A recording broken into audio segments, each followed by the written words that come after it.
Yeah, that's another thing I see. Flint and Detroit and also the city council corrupt each other. Oh yeah, they all sold to each other.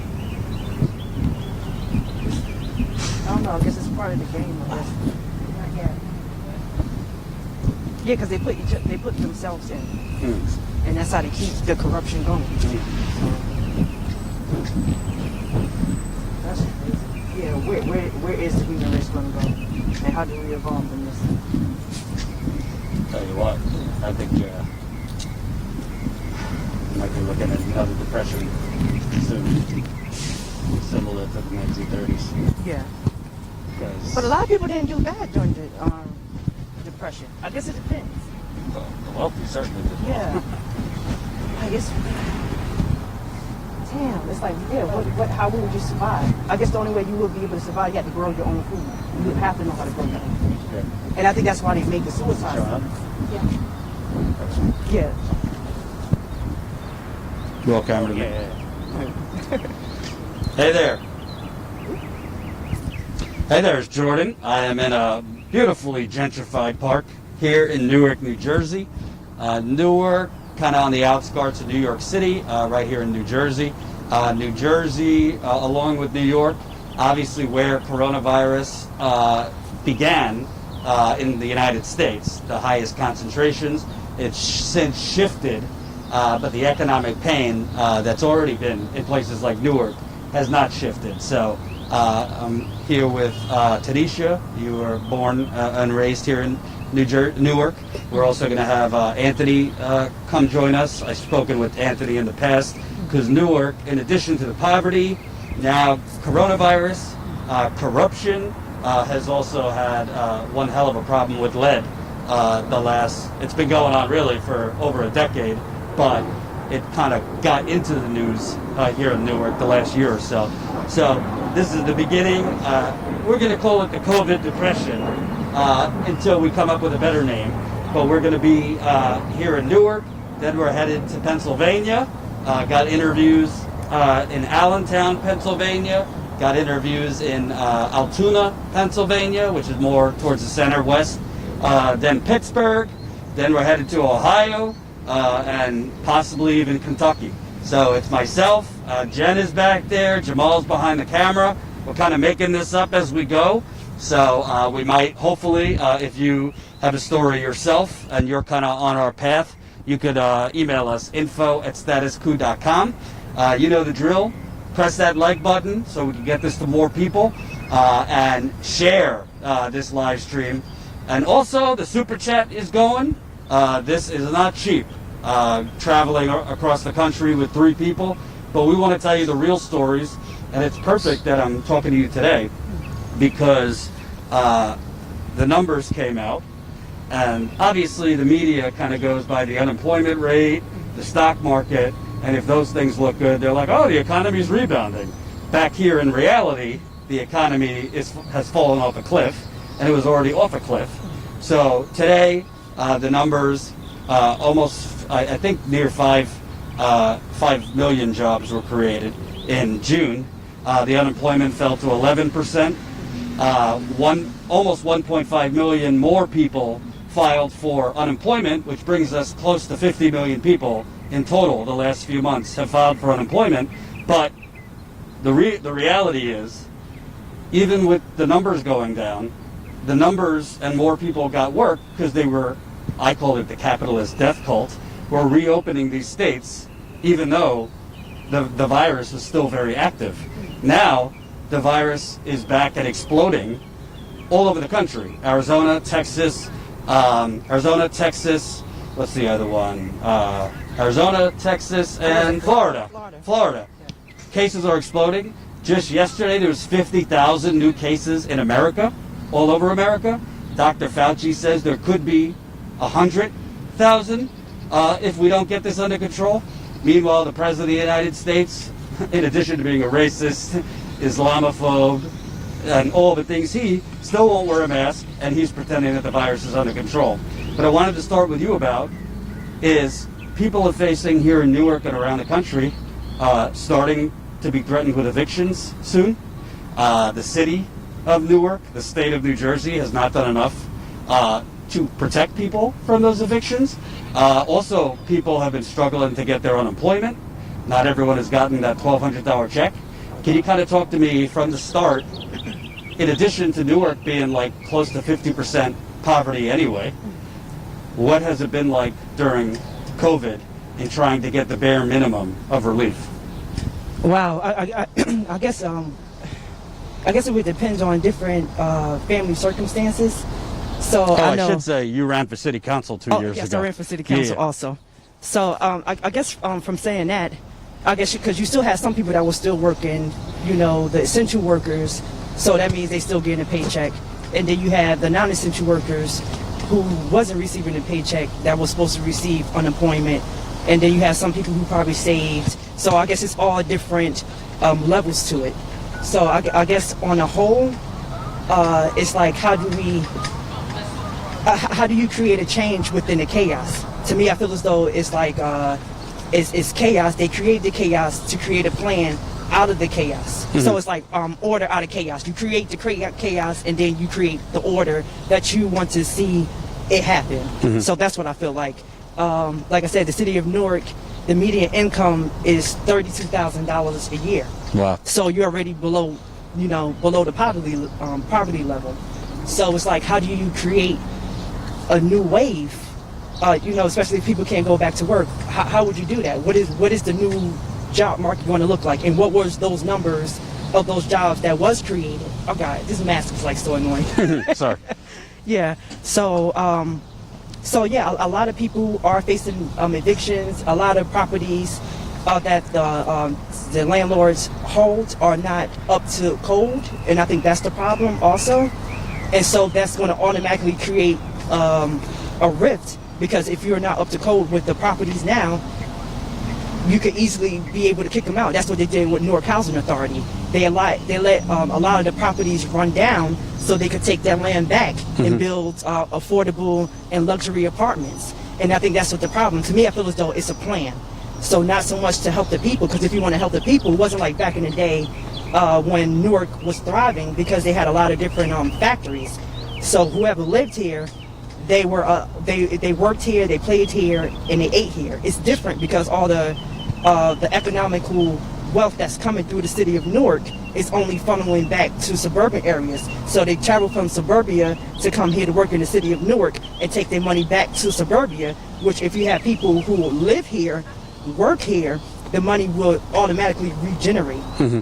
And then it's another thing, I guess, when you come to the property taxes, it's high because the corporations are not doing their fair share. They get 30-year tax abatements, and on top of that, we don't have enough homeowners that's putting in. So I guess the difference between urban and suburbia, and in urban areas, is more tenants than is actually a homeowner.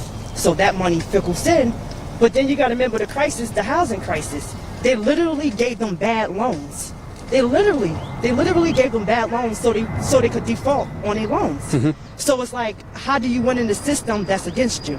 So and Newark yes. was hit really hard by the 2008 financial crash. Yes. The media pretended like, oh, the country's kind of recovered from that a decade later. But places like Newark, Detroit, they haven't recovered. No. Those people that got foreclosed on have been treading water. And now you have mass unemployment all in a rush. Yes. They've given the extension of unemployment benefits, but yes. that's about to expire. That's about to expire at the end of this month. And there's new reporting out. Let me tell the audience, if you haven't seen it, the White House citing the economic numbers today. Again, unemployment has gone down. About 5 million new jobs were created because these states, recklessly, by the way, reopened economies and businesses while the pandemic was still very active. So the numbers are better because there was a reopening, but those same states are now reclosing because the numbers are through the roof. So you're going to see the unemployment skyrocket back up at a time when evictions are going to be starting all around the country. The extra $600 a week unemployment is going to go away at the end of this month. And now we are hearing the White House citing today's numbers. They are the next coronavirus package will likely be a lot smaller, citing the good numbers happening right now, and Trump and the Republicans will likely be opposed to extending the $600 a week unemployment, citing the good numbers now. But again, these numbers, it's like fairy dust. The numbers are a little better. It's not like the 5 million new jobs are because like certain industries suddenly have innovation and this and that. It's because those states reopened too early without a vaccine, without actual contact tracing in place. Oh, wait, yeah, we got to talk about the contact tracing. They just passed the bill, HR 6666.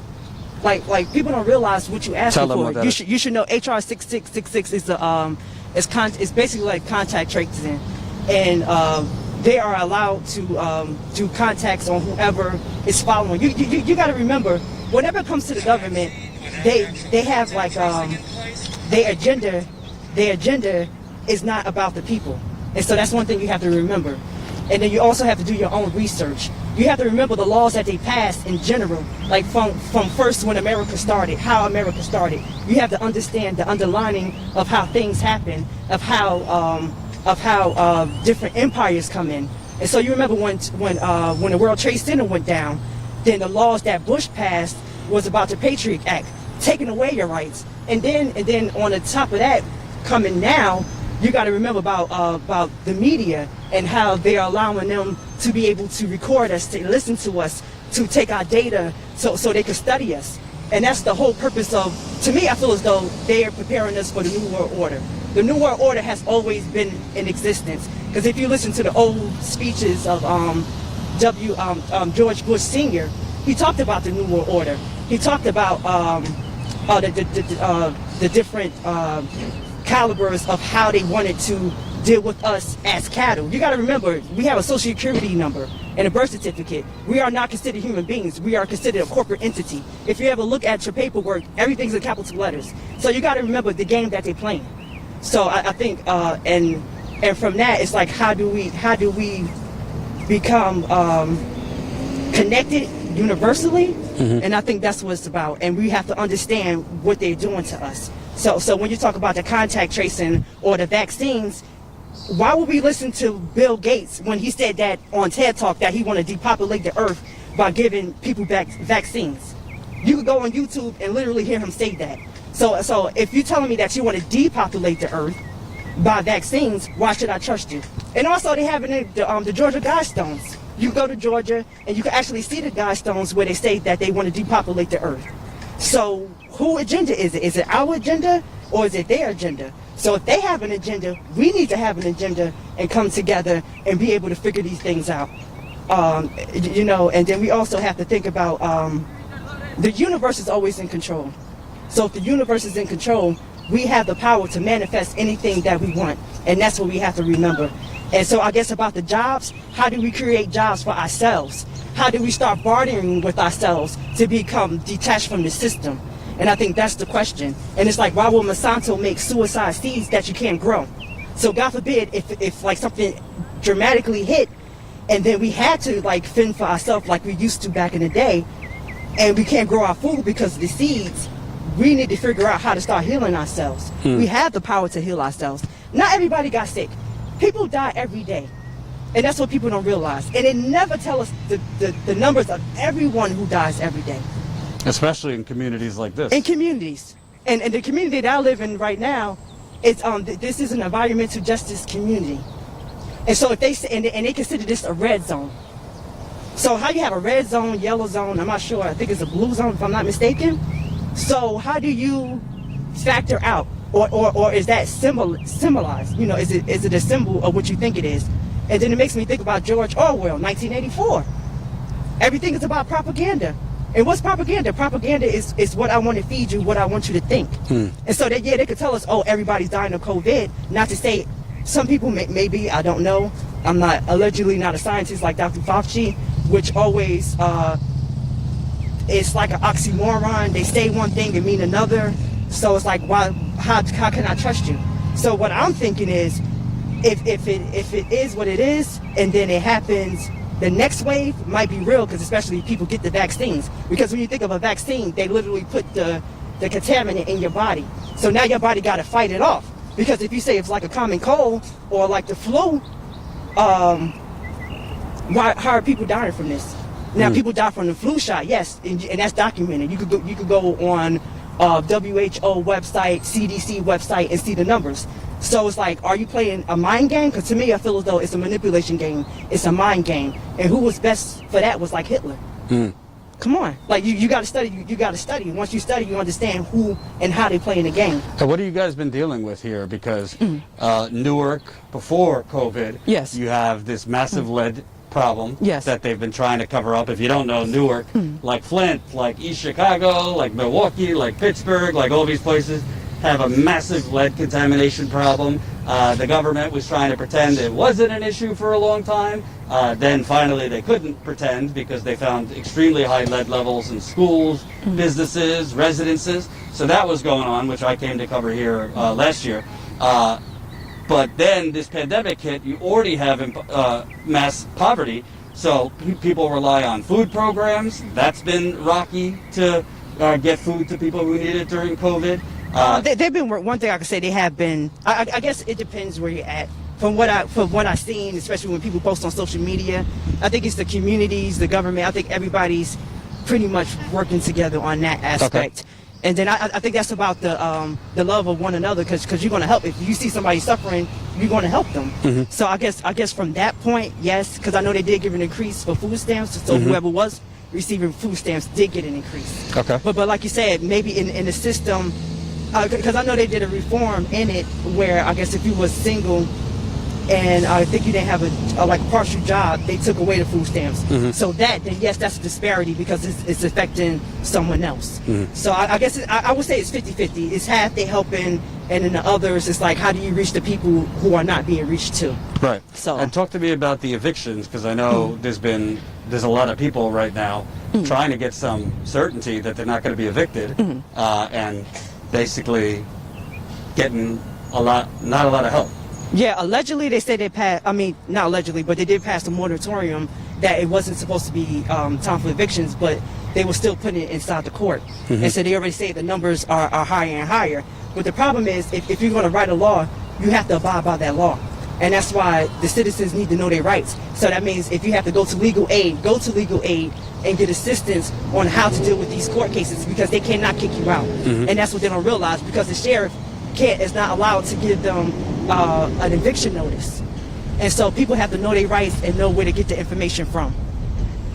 Just telling Anthony and join us live when you get here. One thing that's kind of interesting to me is you said, the essential workers, but the non-essential workers, like basically you have mass gentrification in Newark. So the people that are native here, particularly poor black people, are kind of screwed in the first place.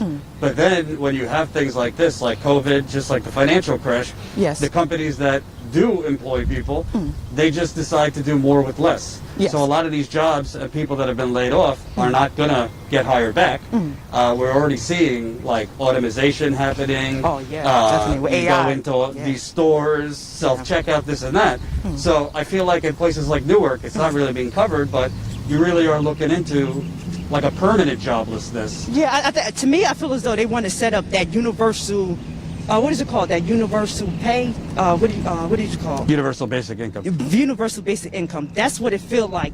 To me, like I said, everything is a cause and effect. So they cause the chaos, and then the solution would be universal income. Because then that's the tracking system. Have you noticed it? Like have you went to a couple of stores and you realize they say, oh, we are not taking cash, we only taking credit card? Like that's the new world order. And to me, I feel as though they prepping people to be able to take either the mark of the beast, because they like literally, I know one of the tech companies that's in California, they did it, like some of the employees was allowed to put a chip in their arm. I know you probably seen it. You can also go on YouTube and look up some of the tech companies, like Berry Chip, that's a big tech company that deals with microchips that so that could also help with the contact tracing if they wanted to do that also. So I guess it's like, how do we take ourselves out of this situation for it to change? And I think I don't know, it's a lot that we have to do, and a lot of things that we have to be aware of and how they're doing it, because I know that the state did pass it went through the assembly where they're supposed to do a compassionate bill where it's supposed to help the homeowners and also the renters. So basically, you be able to pay back your back rent. But Cohen, who is our speaker, the full house hasn't voted on it yet, and it's already July, and it's like you said, how are people going to pay? And then the moratorium that they did pass is going to expire, I believe, the end of July to like September. So that's, like you said, that's going to create the mass evictions. So how do we protect ourselves and protect our residents from being mass evicted? Right. So, Anthony, you could join in. Just pass that mic. Okay. Hey. So this is Anthony Diaz, one of the leading activists here in Newark. I didn't recognize you with the hair now. You didn't have hair last time.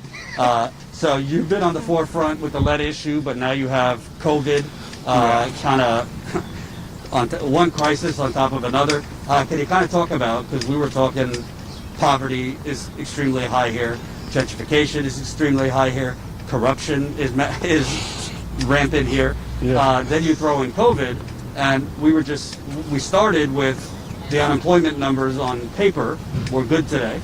They're already talking about Trump and the Republicans. Oh, we don't need to extend unemployment. You have people in Newark and other places facing evictions in less than a month now. What are you hearing and seeing on the ground here in terms of people kind of hanging close to the cliff? Well, on paper, everything looks good, even all of these like non-eviction notices and things like that. But activists on the ground have been seeing evictions still happen. Undocumented people are still being tossed out of their homes, and even though on paper no one should be evicted at all, but we're still seeing the same thing happen. We're seeing landlords pressure their tenants for rent. We're seeing that, they're saying, oh, you can use your security deposit, but some people don't want to do that. Some people don't have other places to go. Some people just don't know what their choices are because they're hearing stuff on the news, but in reality, they're seeing such a much different picture. So it's unfair, and there's such a disconnection between what's really going on in the streets and what's happening in the state houses or on paper or in law. And the people are suffering. People are really suffering. And so even though the unemployment numbers supposedly look good, but we know how they mess with statistics all the time, the reality is people are suffering in silence. They don't want to go out and say, hey, I need a handout, or hey, I need food, or I need groceries, or I need some help. And so some of the work that we do with the Newark Border Coalition is we've been helping people who haven't traditionally asked for help, but then they're like, such a sense of relief, such a sense of appreciation because they need handouts. And I hate to... What have you been helping them? Water? We've been helping with water. We've been helping with groceries. We've been giving some people, like, here's $50. Use it for whatever you need it for. Because if you're out of work and you didn't collect unemployment, you're just shit out of luck. Yeah. You're just there, twiddling your thumbs, trying to figure out how to make a dollar. And I've gotten a lot of messages, people saying, I've called unemployment office like 200 times. Yeah. I'm on the phone for 2 hours on hold. I finally get a human being, then it drops off. Yeah. I'm sure you're hearing stories so like we're that. hearing so many, even within my own family, oh, you just gotta keep calling for 3 days straight. And I'm like, who has the time to call for 3 days straight? If I'm trying to make things happen, you're literally sitting there on hold for 8 hours at a time, not hearing from anyone. And then if you file the paperwork, if you, God forbid, you misspell something or didn't check one box or misclick a form, then you have to start the process all over again. And it's unfair to a lot of people. Let me ask you, because we met the lead crisis, which got like 5 minutes of coverage in the news. Then they kind of went back to Trump and whatever stupidity was going on. But you've had basically a lead problem here for probably a couple decades. Yeah. But it finally got attention in the last year or two. So it's not like that magically went away. They haven't changed. And they haven't changed like all the pipes here. No, they definitely even when I was here, it was mostly Newark Water Coalition and other groups passing out the water. The city at first was doing water stations and this and that, but I feel like it's kind of trailed off in the news. What's been going on with the lead problem, and has the city and the state been doing enough for Newark with COVID here too, in terms of the lead, the water? So the water crisis is really interesting because the Newark Water Coalition has been pushing the city to do the most, right? So first with the VMA protest, they got the money to replace the lead service lines. We said that's not good enough. We're like, you need to test these homes after you replace the lead service lines because you can still have lead contamination. So literally just last week, they said that they're going to give out testing kits to all the homes that they've already replaced pipes to make sure that they have zero amounts of lead. And actually, it's funny because today, Roz Baraka, the mayor of Newark, had a press conference saying that the lead in the water of Newark is below federal standards. Now, we know that there's no safe level of lead. We know this is progress, but this isn't the goal. This isn't what wins. This isn't going to keep people safe. So because of our work and because we constantly been yelling, because we constantly been in the streets, because we constantly been doing the work, during COVID, we've done no contact deliveries of water, that the city has no choice but to move. They have no choice but to do the right thing. And thankfully, we're going to keep going. We're going to keep still doing this work to keep making sure that at the end of the day, there is zero amounts of lead in the Newark water system. That's the only thing that we care about. That's the only goal that we need to hit. The federal standard is 15 parts per billion. The CDC is saying that there's no safe level of lead. I don't care if it's 14.1 or 14.9. It needs to be zero. And I want to stress that because people, even when they got the money to replace the lead service lines, people were like, okay, you guys won. There should be, no, that's not the case. We haven't won. This problem is now going to be with us for generations to come. This health impact is for generations to come. It's not like you just replace the lead service lines and all the health issues of all the children and adults in the city of Newark magically go away. No, we need to put resources and programs in place to make sure that everybody who was impacted on this has a solution or has some kind of remedy. But by the way, also, the kids aren't in school, so they're home all day. Yeah. So I can talk to people that. don't have all the money in the world to go be buying bottled water. Exactly. So there's more kids drinking all day the water. So it's a twofold problem because some of the schools have lead issues in their water fountains, and then you have lead issues at home. So it's not like, okay, you're safe either way just because you're not at the school or you're at home. It's such a complicated issue, and there's so much science around it that we know until you hit that zero mark, you're not safe home, at a restaurant, or at school. Yeah, I'm happy you mentioned about restaurants because how do we know that they actually have filters? That's another problem too. And I guess piggyback off what you were saying, it's also other chemicals in our water.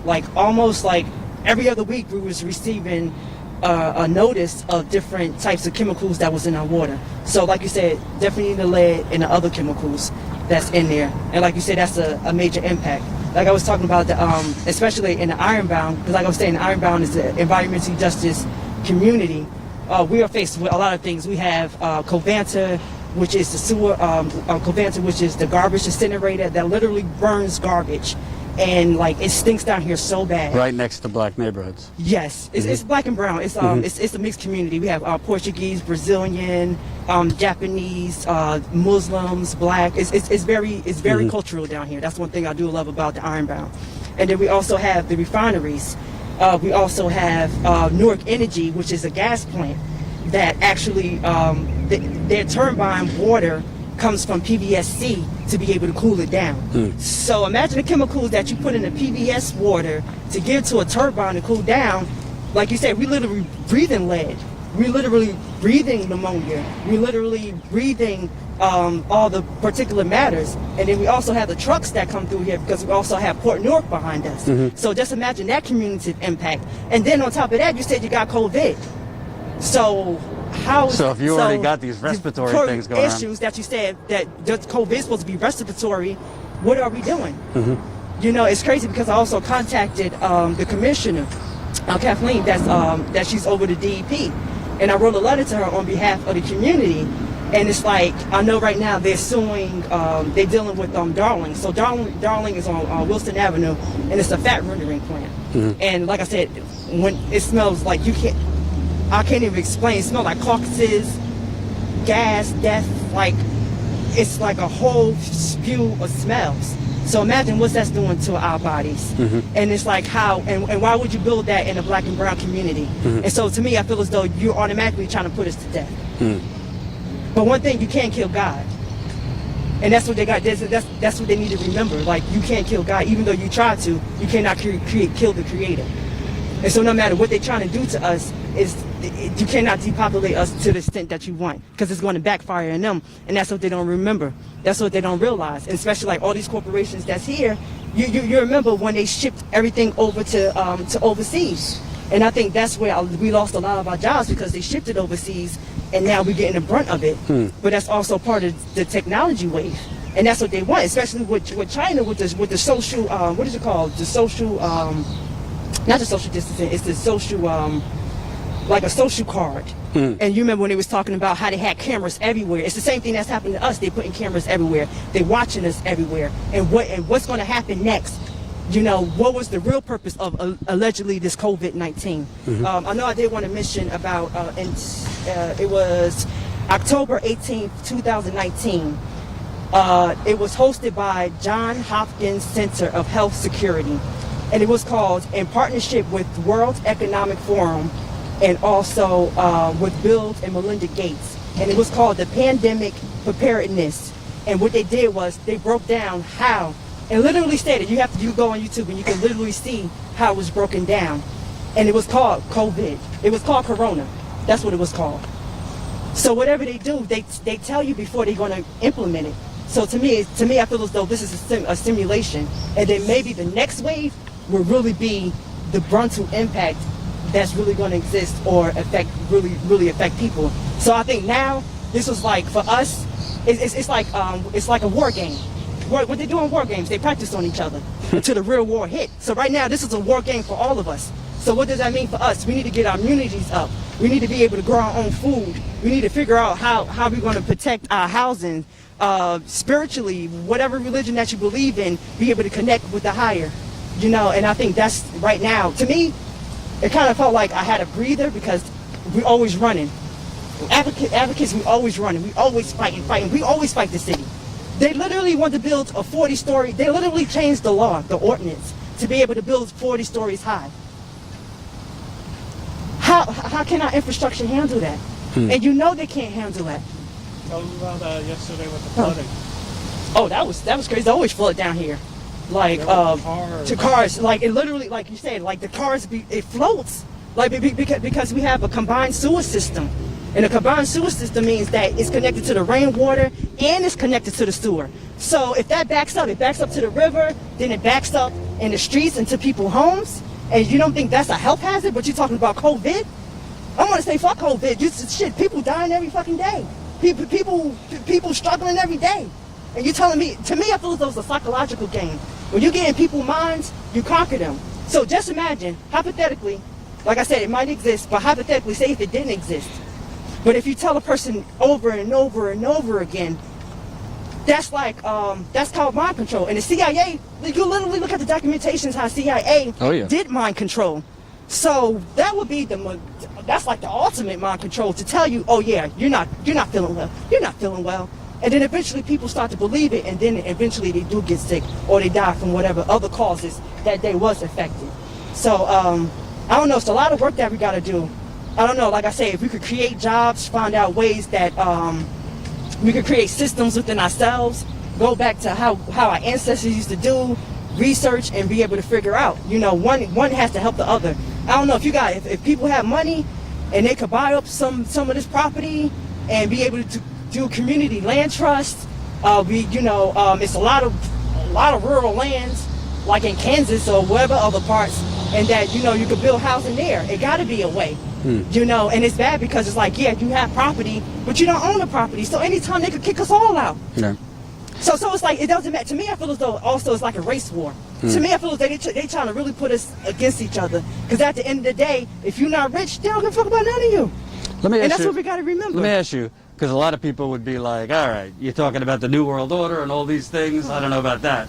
But one thing that we do know about is they bailed out big corporations first, trillions of dollars in bailouts. Now you got by the way, press the like button Keep sharing this live stream. Get it out to more people. The like button, thumbs up right under the live stream. If you don't mind, drop us a couple bucks to the super chat, the GoFundMe, because this is the first stop on our road trip. We're going to be hitting a lot of cities, a couple states. So drop it in the GoFundMe if you can. I don't know what we're at. I think almost $111,000 raised. So I wish we had that much. We've spent a lot of it already on traveling, but we appreciate all the support. I want to ask you, because obviously it's intentional. You got the government, Republicans, and the Democrats helped them do it.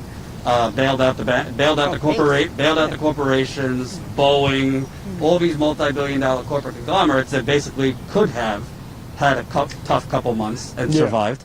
The Federal Reserve right now is basically backstopping corporations, just pumping in money, buying up bonds, yet we got a Band-Aid for a gunshot wound. Yeah. $600 extra a week was good, but... That's even if you get it. Yeah, that's if you got it. Yeah. The $1,200 check was spent in 5 seconds for most people. Yeah. And that's expiring. All of this is expiring in a couple weeks. There's no guarantee they're going to extend it. Meanwhile, a lot of these jobs that have been cut are not coming back. Yeah. A lot of people who, the part-time, let me show you, I took a screenshot. In this latest unemployment report, the part-time work, the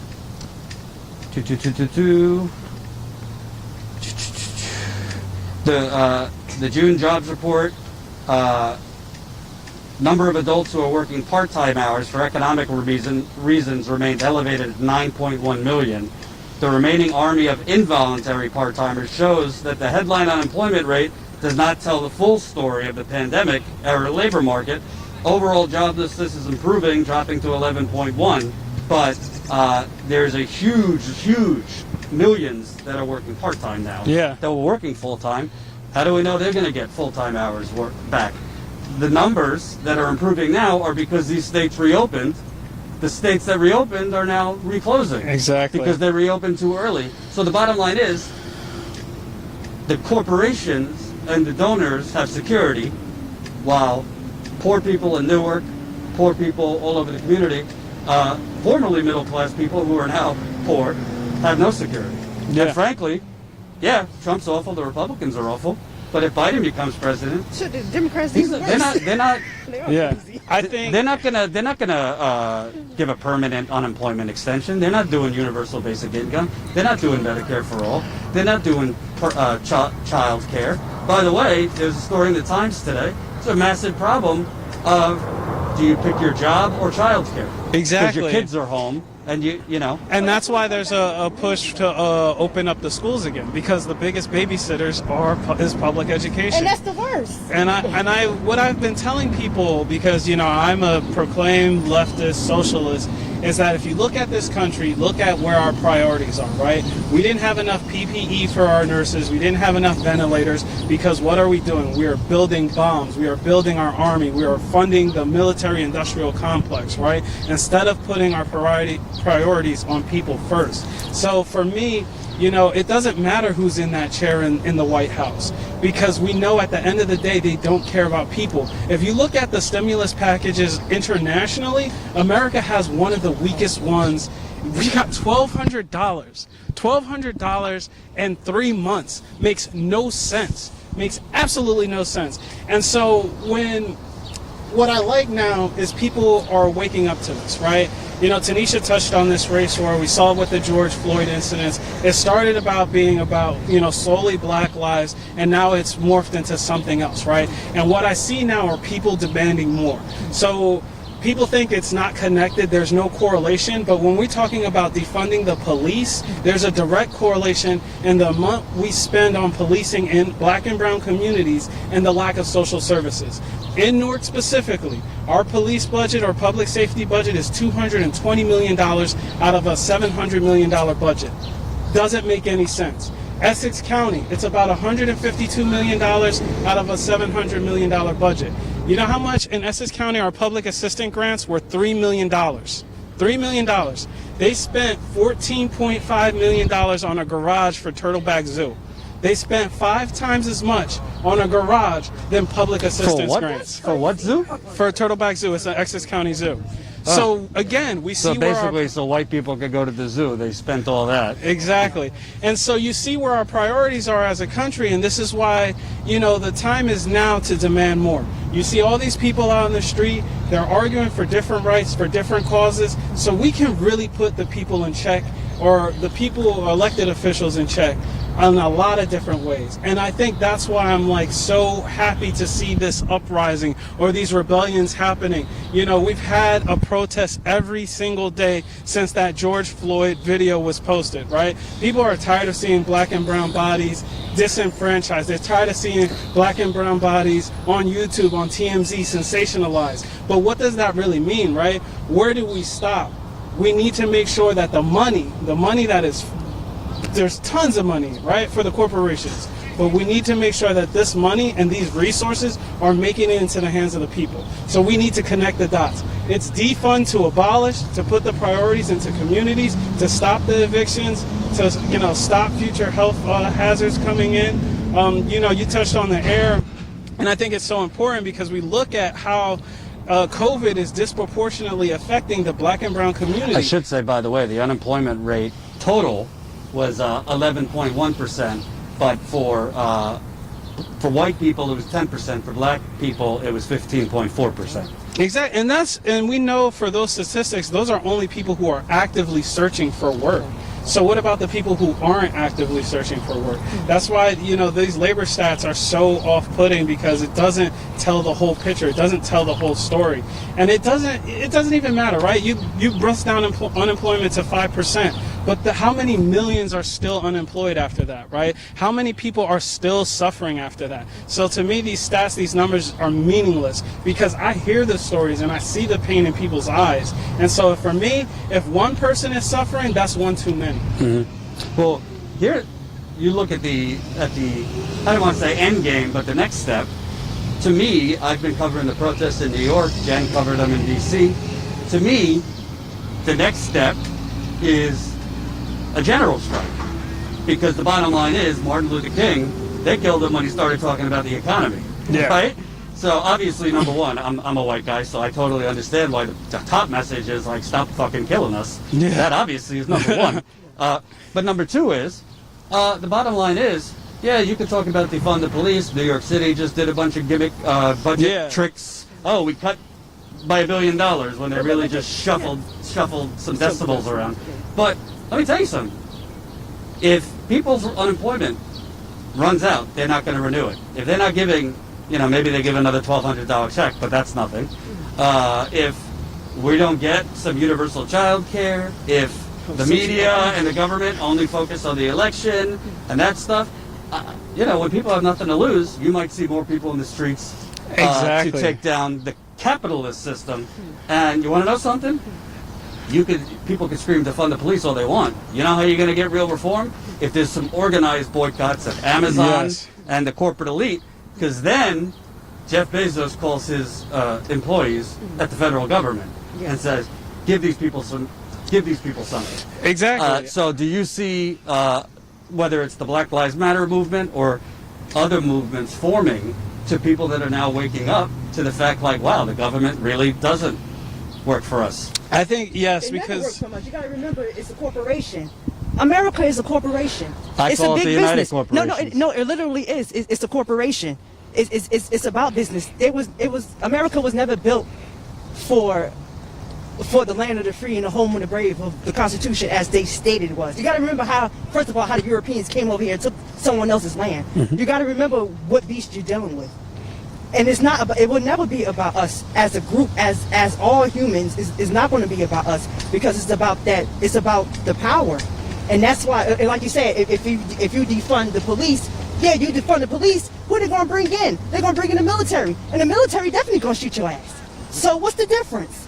And so, like you said, it has to be organized, not just sporadically. I'm going in, tearing up the community. No, you don't do that. Yeah, like you said, you hit them hard in their pockets, like how you just mentioned, and that's what we have to do, and we have to stage those events. Yeah, so one of the things that gave me a little inspiration is when Angela Davis was out there on the West Coast and they shut down 29 ports, right? So that to me is a sign of like people really are behind this movement. That's a sign of like, you know, you've seen so many times people are like, we need a general strike, but there was no work put in towards that general strike. But now what you're seeing is pockets of activists all over organizing, you know, mutual aid, preaching self-sustainability, preaching, you know, for me, the biggest fuck you to the state is being self-sustainable, right? And so shutting down these ports, having workers really dial in and white people really being allies and saying, oh shit, like there is a problem here. There is a real problem here. So now you see all this pandering going on. Like I get criticized a lot because I criticize those Black Lives Matter murals, right? I'm saying, okay, that's great, but it's not enough, right? It's just a feel-good tactic. In these same cities, they're still funding police. They're still doing, you know, not funding or putting their priorities into the communities. So for me, it's always demanding more. Okay, you're marching, but what's the end game? What's the experience? What's the political education as a result of that march? What are you doing to build beyond this moment? And I think, you know, for organizers, it's clicking for them, right? You've had the organizers who read all about theory but had no practice. Then you had organizers who were all about practice but had no theory.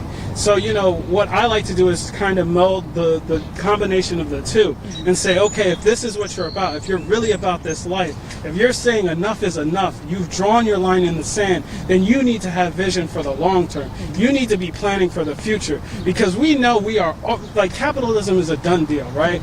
People who are in the game, we already know it, we feel it, we can see the end game. I don't know if I agree with you, because the neoliberals are getting their, you know, Biden talks about restore the soul of America. I think this is restore the soul of the neoliberals. Biden, as it stands right now, is going to get in there. He's going to be a puppet. We don't even know if he's cognitively all there. So God knows who's going to be pulling his strings and actually making the decisions. The media still is strong. So, like, yes, capitalism is weakening, but just look at it. In Seattle, they built a couple blocks.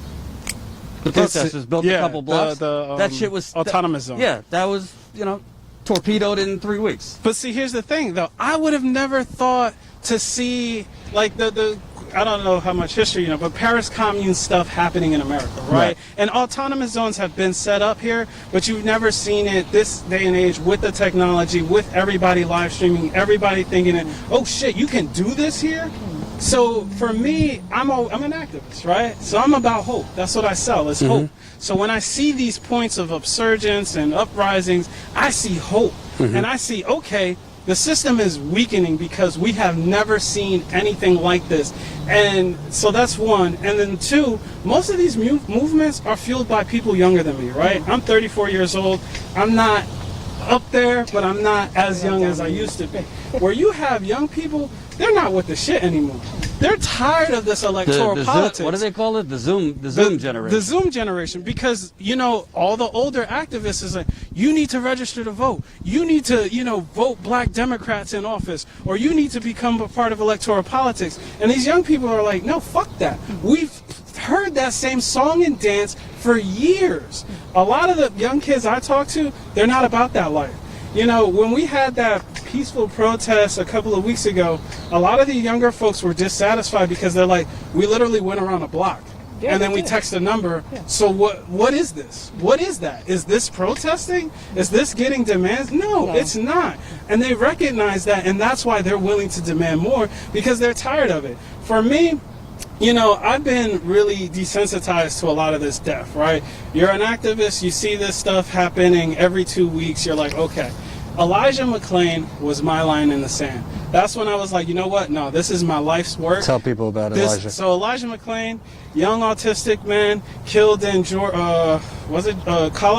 I think it was Colorado. And I read the transcript of his last words where he's telling people he doesn't eat meat. Why are you doing this to me? Ow, it hurts. Why, I don't even use guns. I'm not about, and I cried and it fucked me up to the point where I'm like, no, I don't care about concessions. When people are like, hey, do you want to speak at this rally? And I'm seeing their demands are like police reform or banning chokeholds. I'm like, you're not doing enough. You're not doing enough. This is not the time for this. That you're allowing to be fed crumbs when we can eat a whole goddamn Thanksgiving meal. And I think so many people feel that. So many people, especially in the streets, right? Because it's so blatant.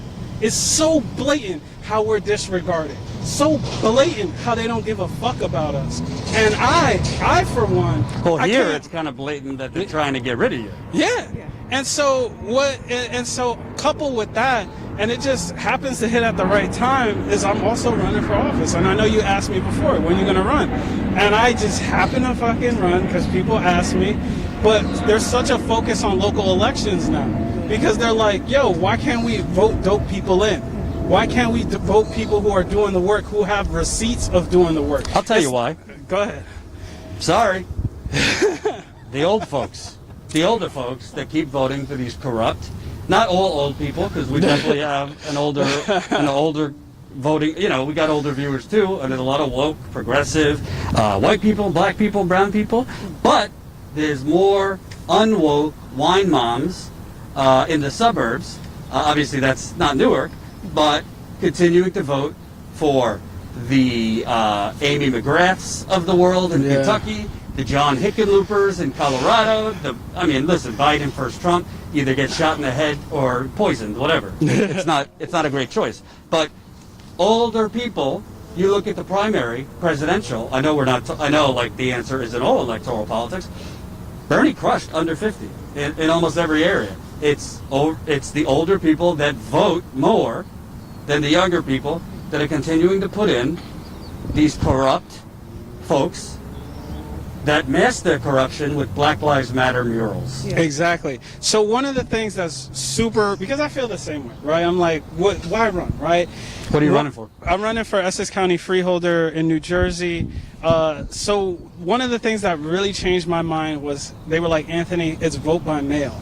We know that there's going to be fraud and corruption, but every person in Essex County has a ballot in their mailbox. So what are you going to do, right? Are you going to piss and moan and complain? Or are you going to be out there doing the work that got you the recognition, that got you the platform, and still fucking make a difference? So I'm like, okay, we got a plan. We got a chance. And we're seeing, I did a debate last night, and these old people don't know what the hell they're talking about. They've been in office for 30 years, and we literally made them look like fools because we're out here talking about change. Nobody's listening to the same song and dance. If that's what you're preaching, people are literally tuning that out. When you're preaching like different things, like I said earlier, $14.5 million towards a garage. Why can't we put that towards public transportation or child care, right? We have the money. We clearly have the money. So let's do different things. I say this all the time. COVID has created a new world, and people are like, well, what do you mean? I said, we live in a world where everyone's wearing masks. The rules of the old world really don't exist here. If you want to fight for something different and for something new, now is the time, because everybody is focused. People don't have jobs, so they're dialed in and tapped in and tuned in to what's going on, what's being said, who's saying what, how it's being portrayed, and who can really make a difference. And I really feel that. And I know, again, I'm an idealist. I'm full of hope. I'm full of change. But I definitely feel like the time is now. It is now. It is now. The shift is the paradigm has shifted. It's an awakening. And that's what people. Okay, I'm sorry. Before we wrap, reminder, folks, we're headed to Pennsylvania next. This is the COVID depression road trip, also alternatively called All Cooped Up. C-O-U-P, Cooped Up. Chris Garrett, a viewer, came up with that. Coronavirus stories. We got a couple names for this, but the bottom line is, we got Jen. She's going to be doing some interviews too. Jamal behind the camera. He'll be doing some stuff. We're interviewing people in Pennsylvania, a couple places in Pennsylvania, Ohio, Kentucky. So definitely, if you're not subscribed, subscribe to the channel. If you can throw in a few bucks, we'll drop the GoFundMe in there again. I think we're less than $10,000 from our ultimate goal. This stuff's expensive, but we want to tell real stories from the actual community that you're not going to see Anthony or Tanisha on CNN. They're certainly not quoted in the New York Times. If they are quoted in the New Jersey press, it's basically articles written as press releases for City Hall. So we're going to try to talk to community activists, organizers, people struggling to get their unemployment, people hanging, near the cliff as these unemployment and other benefits are about to expire, people who have gone through hell with the healthcare system. We're trying to line things up on the go. So definitely, if you can contribute any amount to the GoFundMe. If you're not a member, sign up today. We want to grow our membership too. statusquo.com/join. You could join us for $5 a month. It makes a huge difference. Last question is, in the short term for Newark and for other places, what do people do? Because basically in 3 weeks, this unemployment's up, $600 extra a week, gone. As of now, I don't even know if you're going to get another $1,200 check. Evictions about to happen. And you got a President Trump who's basically, off of these numbers, pretending up is down, the sky is green. His press conference this morning was delusional. He keeps saying coronavirus, it'll just pass. He's saying that the economy is rebounding and everything's going to be dandy. Meanwhile, I think it's like 38 states the cases are increasing. Yeah. Arizona, Texas, and Florida running out of hospital beds. There's fear that there's going to be an upswing in other places. What do people in Newark, what do viewers do? What's the action plan, you think? Because what are people going to do once that unemployment runs out? The job market is still going to be garbage, and we're still in the middle of a pandemic. So right now, you can actually call your councilman, not your councilman, your state senate and assembly to ask them to pass the A4034/A4226. So that could actually help with, it's called Compassionate New Jersey. So that's a repayment plan for your mortgage forbearance, and also it doesn't affect your credit, because you know how you get on the blacklist if you get evicted, and it also helps with the rent. And just, if any, I guess for evictions, definitely contact the local lawyers that's in your area. And this is going to go out through the whole state of New Jersey, and keep contacting the state officials, the governor. And like you said, if we have to do some more protests, that's what we want to have to do. If people actually have enough money to be able to buy property and be able to give back, definitely buy property, especially like a community land trust, and start building our own economical wealth. For me, it's the same thing that I've been preaching before the quarantine, is organize, right? Organize your community, organize your block. I paraphrase Killer Mike all the time. People want a revolution, but you never shot a gun before, you never grown your own food before, you don't even know who your neighbor is, right? So the only thing to do now is to plan, prepare, and train for the future. And that's the best thing you can do. Organize in your community. You don't know how to organize? Reach out to us. You can follow me on Instagram, Newark Politics. Reach out to the Newark Water Coalition, NewarkWaterCoalition.com. Clean water, the number 4 for Newark, and we can help. So many people have reached out to us to help with protests, to help sign up with legislation, to help them organize mutual aid groups. So we don't care about we're not just a single issue organization anymore. We're really and truly a community-based organization. And one last thing I'll say, how do people avoid the scammer health groups? Because God, there is all of these new NGOs and nonprofits that pretend that they're, helpful, but then you find out the money is going in 7 different directions. I know that's not you, but there's a lot of groups out there pretending to give help through COVID and help through water problems and stuff like that are basically just offshoots of corporate America. So one of the things I always often tell people, look at who's helping you, right? If they're all white and they're like, oh, we care about the black community, why don't you got no black people on your board? Why don't you have any black executives? So that's number 1 for me. And 2, always, if they're a nonprofit organization, all their financial records are open and public. Do your research. Do your research on anybody who's willing to put out a helping hand for you, because that's the way you know. If their money is tied to some weird, Dodge Foundation, type of thing, there's always strings attached to it. So doing your homework and doing your research, and do they have receipts of doing the work in a sustainable manner, of not just holding out a silver tray and then disappearing once the crisis is over, but staying there and having a level of consistency and high execution. Those are the things that you can always see in organizations that are really doing the work and who are meaningful and that really, really want to empower folks, right? I think at the end, that's probably the biggest thing. Is this organization empowering you, or are they keeping you fed for a certain reason? And I think that to me is the biggest defining. So a couple housekeeping notes before you go. Jen, give me that. Lysol? Because there's going to be, you know, viewers very concerned. We got enough disinfectant to wipe out a whole village. So we'll be Lysoling the microphone where we stay. Jen, come on. Tell everybody all the plans we got to stay safe. We're Lysoling everything. We have so much Purell. I'm gonna get spray Lysol too. We have rubbing alcohol, I think. We're gonna get gloves that were sold out just now. We got this handled. We got this taken care of. And status quo masks. Why should people donate? People should donate because this trip it's all about giving the microphone back to the people, which is our motto. It's about getting people's real stories out there. It's about really, you know, right now MSNBC and CNN all they're talking about are Trump and Russia again. They're not talking about the people, the real people. So your support really helps. It really matters. Please support us. Super chats help a lot. You can join for behind the scenes content, statusq.com/join. Or GoFundMe.com/status-coup-news. And I am sweating bullets. We'll put the GoFundMe in there one more time. And yeah, drop your social media.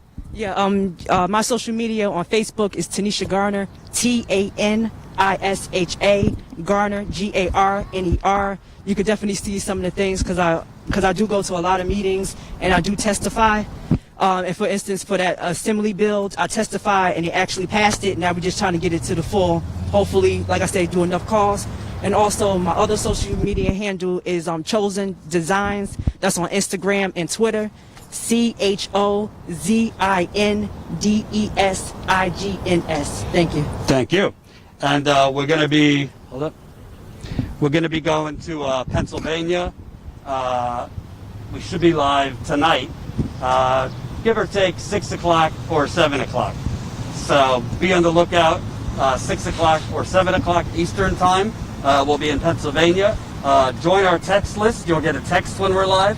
So you can text COUP to 370-370. So text COUP to 370-370 and you'll get a text when we're live. We'll see you in Pennsylvania. Peace.